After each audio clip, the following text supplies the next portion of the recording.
Well, that just happened. Hey people, Sab here with an unscripted discussion video talking about whatever the hell just happened at TennoCon 2023. You all thought you can kill me with shots, but I lived, so now you have to deal with me for an undisclosed period of time. I have my notes here, my coffee, and let's talk about it, because for some reason, you care about my opinion. This got me banned from 4chan in 2017.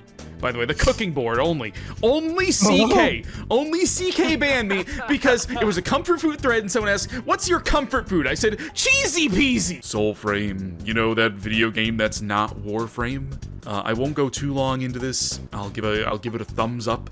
I was worried with how easy Duveri was and how you can just middle click your way through the entire thing to win, and how floaty the alpha demo of Soulframe looked. I did not have much confidence, but it was definitely a bit weightier.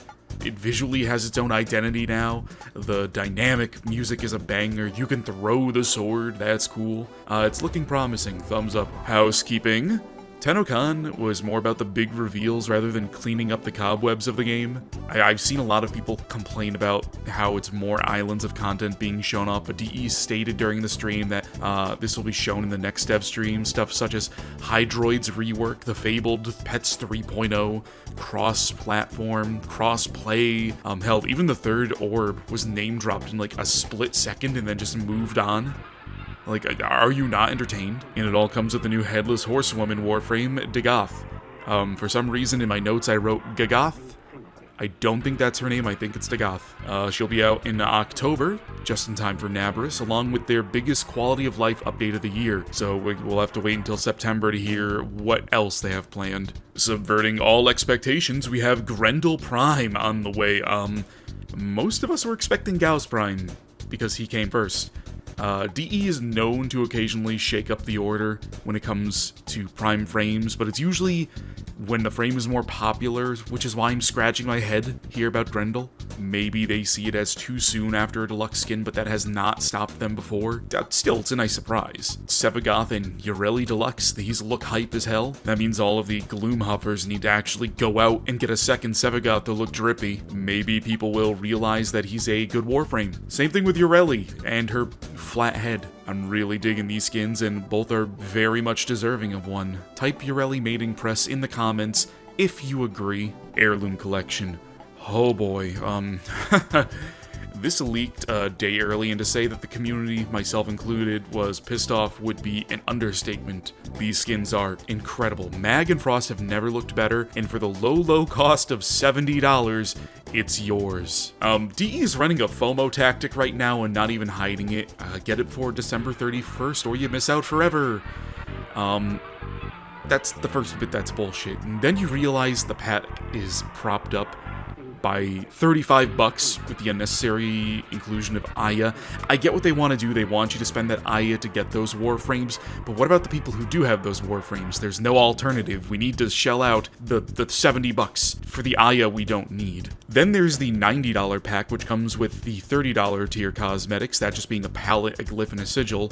It's just not worth it. The tier 2 Prime access is $80, and comes with a potatoed Warframe, 2 catalyzed weapons, nearly 3,000 platinum, and 2 glyphs. Hell, Baldurs Gate is $60 right now. Go buy Bomb Rush Cyberfunk for $40. Vote with your wallet, just like what we did with the Regal Aya. DE will most likely listen to us. The next big quest for the end of the year is the Claimos Sequence.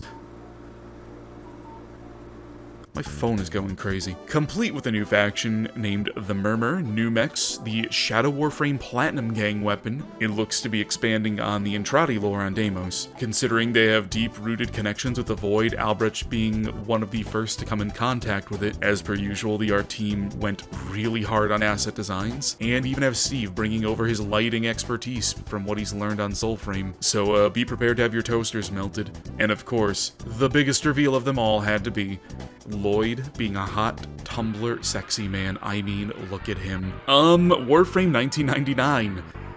So this was not on my bingo card. New York Metropolitan, 9 Inch Nails, Y2K, and the AK-47. All canon in the Warframe universe. If you were able to predict this, then please DM me the winning lottery numbers. I'd love to know. This just makes the protocol skins from Nightwave even funnier. I don't know what to make of this.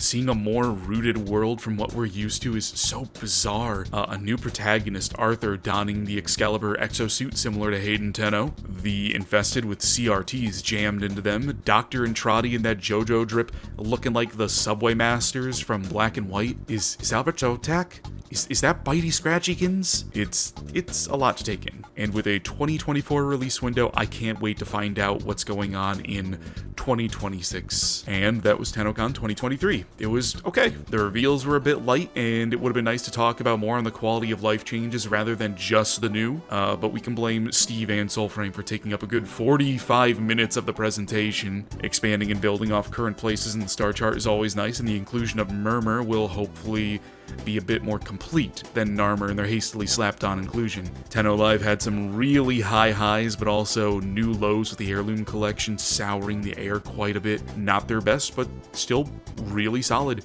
4 Norgs out of Lloyd. Like, what the fuck was that? I am lost.